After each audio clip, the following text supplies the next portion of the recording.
Hello guys, सो आज का trade हमारा डन हो गया है। जैसा कि आप देख सकते हो, हमने एक ही सिंगल ट्रेड किया।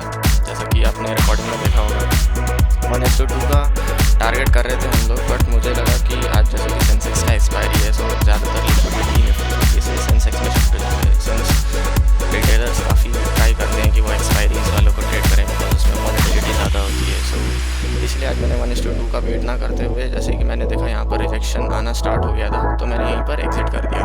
ओके, लॉजिक क्या था एंट्री का? एक ह्यूज सेल ऑफ कैंडल आया, रिट्रेसमेंट का एक वेट कर रहा था। रिट्रेसमेंट का वेट करते ही एक बेयरिश रेड कैंडल बनना चाहिए एंड उसके कुछ फॉलो अप कैंडल आना चाहिए। तो वहाँ पर मैंने एंट्री बनाई। तो जैसे कि आप देख सकते हो एग्जैक्टली 9:25 है।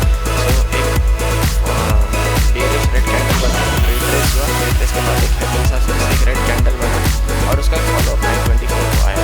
सो अराउंड 9:25 को मैंने एग्जिट एक एंट्री बनाई। The stop loss was this heavy green candle. Okay, so हमारा 92 का स्टॉप लॉस था वर्सेस हमारा टारगेट था 104 रुपये का। सॉरी, नॉट 104, 100 अराउंड 11 या 12 था आई थिंक। बट मैंने जैसे कि ट्रेलिंग एसएल का यूज़ करते हुए अपने स्टॉप लॉस को मिनिमाइज़ किया। बट यहाँ पर देखा कि जिस तरह से यहाँ पर कैंडल्स बन रहे थे रेड रेड, यहाँ पर ग्रीन कैंडल उस हिसाब से नहीं बन रहे थे। सो इसीलिए मैंने यहाँ पर एक एग्जिट करने का मौका बनाया। और जैसा कि आप देख सकते हो कि एक इतना बड़ा रेड कैंडल आ गया है प्रीमियम में, जबकि यहाँ पर ग्रीन कैंडल इतना बड़ा नहीं है। सो इसका मतलब यही है कि वॉलेटिलिटी ज़्यादातर आज सेंसेक्स के एक्सपायरी या सेंसेक्स के ऑप्शंस कॉन्ट्रैक्ट में ज़्यादा होगी, ना कि निफ्टी 50 के।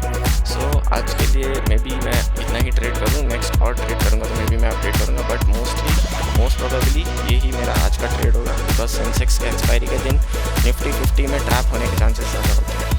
Okay, so that's it from my side. Thank you.